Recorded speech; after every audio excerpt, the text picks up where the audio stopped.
What's good, YouTube? Welcome back. It's your boy Kaytee, and today we're gonna be reacting to hip hop's most embarrassing performances with my boy Luista. Luista. Hey, bro, I don't know how to pronounce his name, but link in the description for his channel. Subscribe to my boy and also subscribe to my channel. Without further ado, let's get into the video. Make sure that you hit the thumbs up. Live performances don't always go to plan. Even when you think you've got everything mapped out and you've got a crowd that's ready to hang on to your every word, there's still such a large margin for error. And a Whoa. whole array of variables, which could mean that you go from looking like the man to having them say, "Oh man, I'm glad that isn't me up there." Damn. You wanted it, you got it. It's your boy Luesta, and these are Rap's most embarrassing performances part 2. The one we posted last week got 1 million views, making it one of the biggest videos on my channel, so I figured why not just check out some more of them. And this time, we're beginning with a modern artist who is renowned for giving his all when he's on the stage, in Kevin Gates. Known for his seemingly endless levels of energy and wild lyrical content, Kevin strikes a rare balance of being imposing and hilarious all in one. Because for every blistering, hard-edged bar or wild X-rated claims, he's also prone to straight-up wild antics and hilarious humor. One thing I love about Rihanna, I never looked at that. I always looked at that fucking cranium, that football helmet that she got on her forehead. I always loved that about that woman. Like, if you get mad at me, like, I kiss you on your forehead. You talk, who you get along with? Who you disrespect? I kiss you on your forehead. Damn, how come don't I know this video, bro? My boy wild for this one. Hell nah, what the F? Nah, that's crazy though. that caught me off guard. Hey. You better stop playing with me. Hey, when we get home, I'm gonna kiss you on your forehead. And as it turns out, that doesn't change when he hits the stage either. He's certainly renowned as a spirited performer. At times, he can get downright freaky with it to the point that some people think he'd get jail time if he really acted like that in the bedroom.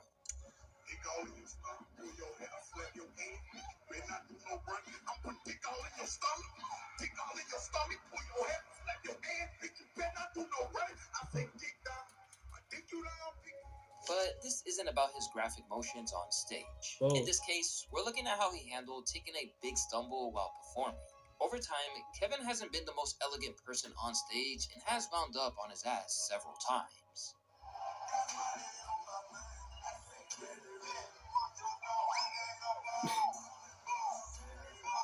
However, the most infamous tumble he's ever taken came during a festival performance where he collapsed out of nowhere. But while that's nothing new for him, how he decided to instantly respond to it had people scratching their heads as he began to strip off his clothes. Thank God on my side, ain't got nothing to hide. Now I'm running from nothing.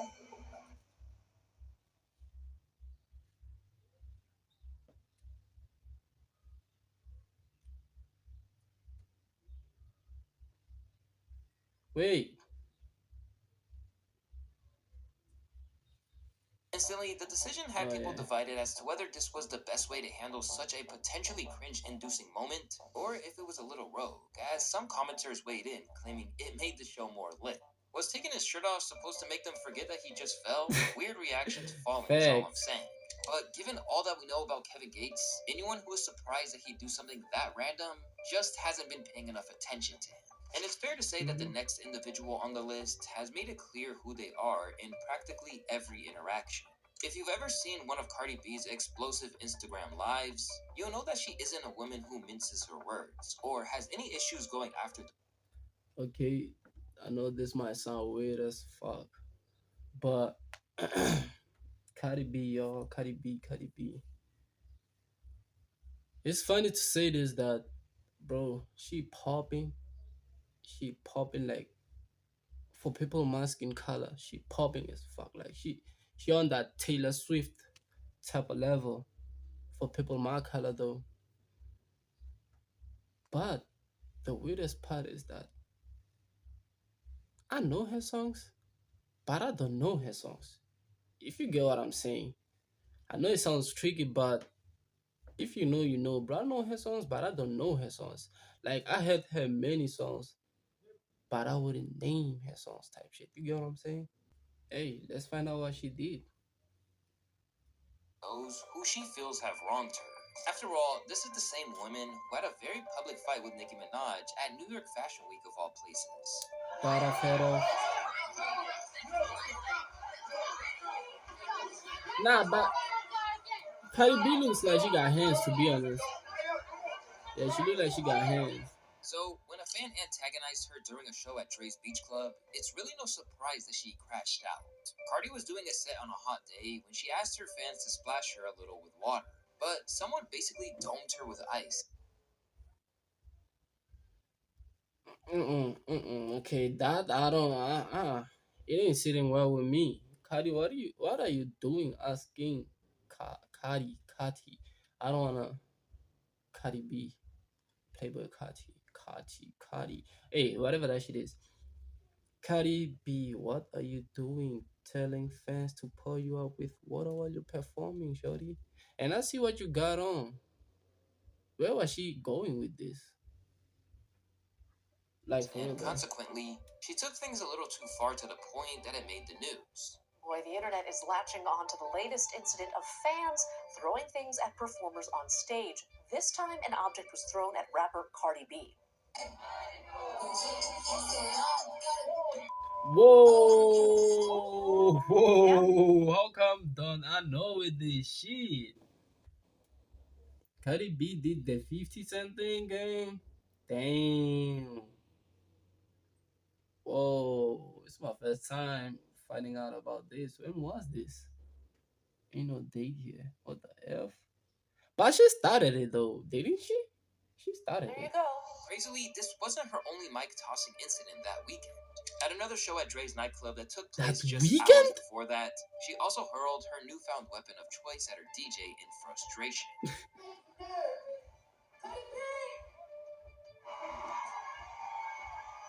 Initially, the victim of the mic attack considered pressing charges, but they were eventually dropped. Later, the weapon was auctioned off by the audio equipment company it was leased from for charity, with the bidding eventually ending on $99,900. Later, Cardi explained her actions, insisting that it got out of hand and she just saw red.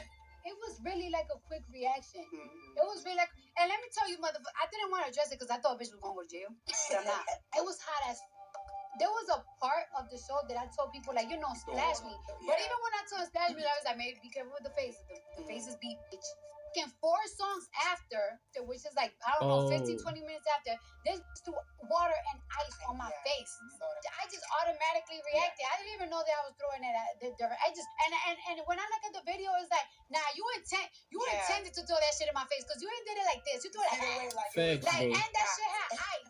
Thankfully, Cardi managed to avoid litigation over the situation, but not every rapper is so lucky. Just look at Afroman's lengthy legal battle after he smacked a lady in front of the world. For the vast majority of people, Afroman, is this the before I got high, nigga? Dang. Which spawned hits like Because I Got High. Yeah. Nah, that was a banger, bro. It's still a banger. This is one of them classics, bro. And I know it's crazy coming from me, Hey, this song, bro, I got so many memories with this song. And mind this, I didn't smoke at that time, bro. I didn't smoke. It was just the vibes, Back in the day, bro. Let me chop it up real quick, Back in the day, there wasn't no, I don't know, internet like that. Yeah, I'm one of those keys. Yeah, I'm one of them. Yeah, vintage. Yeah, it was flip phones though. I was on them flip phones moments. So this song, gang, when we was growing up, I remember, damn, I had my big bros banging this song every day, gang. They was smoking though. To us, me and Tarok, it was just a vibe. Damn, Afro man, is bro still alive though? But he initiated a massive storm of controversy years later when he responded to a stage invader with an extreme, and I mean extreme, response.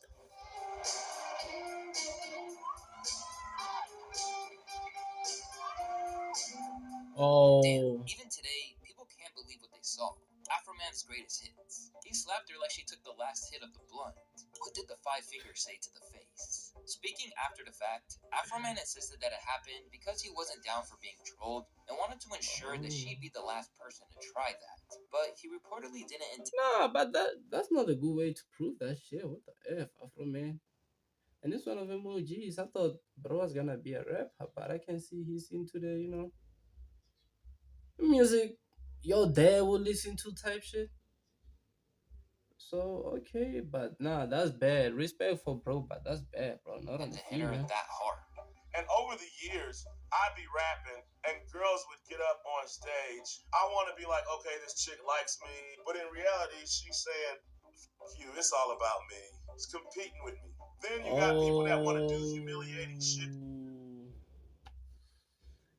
Yeah, Afro Man is one of them ones.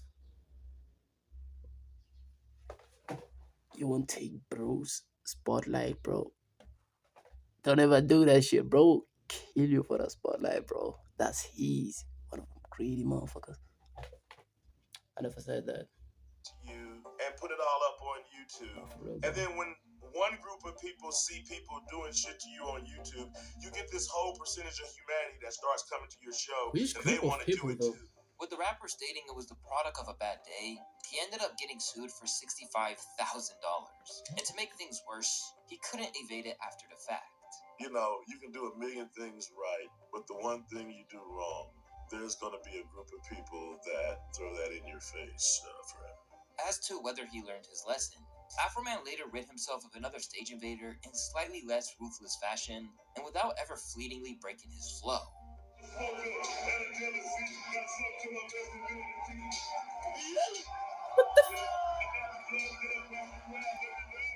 Because of losing his cool, Afro Man was held up for cash and wound up losing. But while he was metaphorically robbed, Sticky Fingers of Onyx once made an audience feel like they were really about to have to run their jewels. At the 1994 Source Awards, Onyx headed to the Paramount Theater with high hopes of winning. After all, they weren't only nominated in various categories, but the crew behind some of the most formidable New York rap groups of the 90s were also performing. Across the evening, Onyx walked away with nothing. So by the time he took to the stage, Sticky was in a mood to make a statement like only he would. After we won at the Soul Train Awards, we did the first annual Source Awards, but they didn't show us any love. We got nominated for a few awards, but we didn't win anything. So I shot it up, literally, on stage while performing Throw Your Guns. And if you thought that he was talking figuratively, he's really, really not.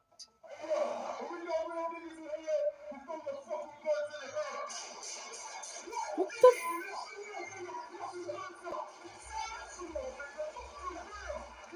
Okay. I'm an artist. I always had this.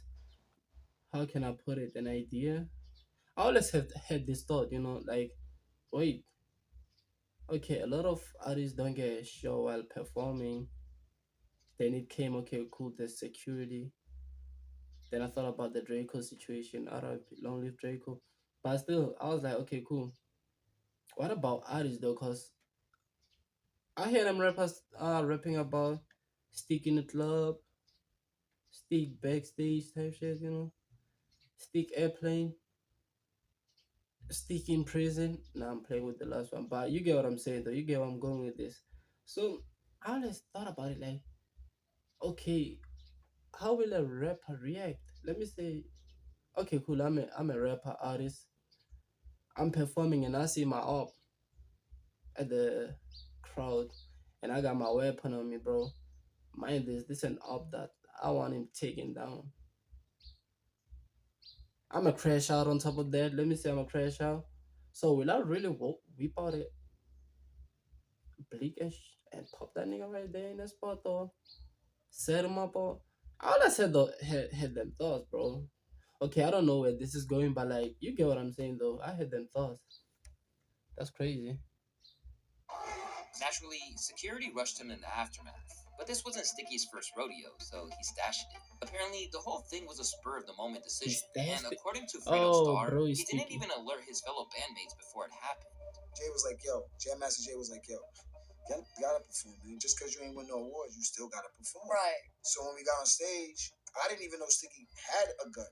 You know what I mean? I didn't know nothing. Damn, really? I'm on stage rapping. That shot that shit. I was ready to duck. I didn't know what the fuck was going on. You know what I'm saying? That's crazy though. So then he slid the thing to the side. Then when we got backstage, of course police are gonna be there. Right. So police was there, like, where's the gun? Where's the gun? But by that time it was, that shit was out the building. Crazily, this whole incident came just 1 year before the ceremony would be televised, and it's safe to say that the infamous group behind 𝙎𝙬𝘽𝙎𝘾𝙍𝙎 weren't invited back.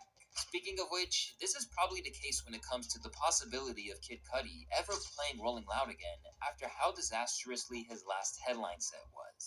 Prior to taking stage at Rolling Loud in Miami, Kid Cudi's Cudi. performance was already shrouded in controversy. For one thing, he wasn't even supposed to be in that position because the original headliner was none other than his former mentor turned enemy, Kanye West.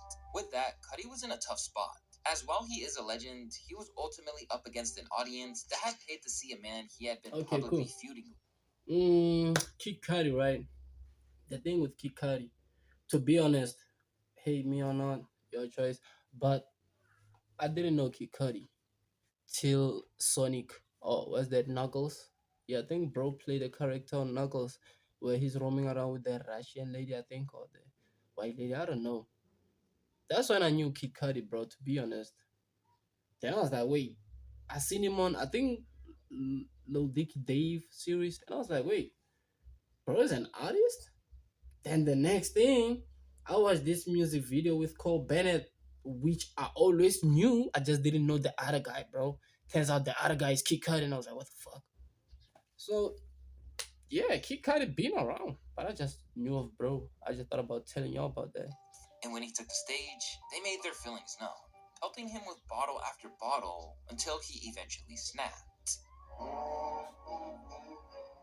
One. Damn. Yo, I will walk off the stage. If I throw one more fucking thing up here, I will leave. I will leave right now. Throw one more fucking thing on the stage. I will walk off. I'm not fucking Come playing. on, bro. I'm not fucking playing. You will ruin it for everybody. I will fucking leave. If I get hit with one more fucking thing, if I see one more fucking thing on this fucking stage, I'll be the fucking.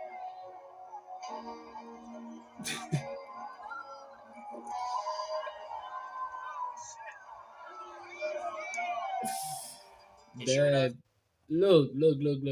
look. On situations like that though, what do you do though as an artist? Firstly, let's start with an artist. Okay, cool. Let me say you had you were booked for 30 minutes performance or 40. You only perform 5 minutes. People hate you. They doing the Scott Mapuma shit, you know. So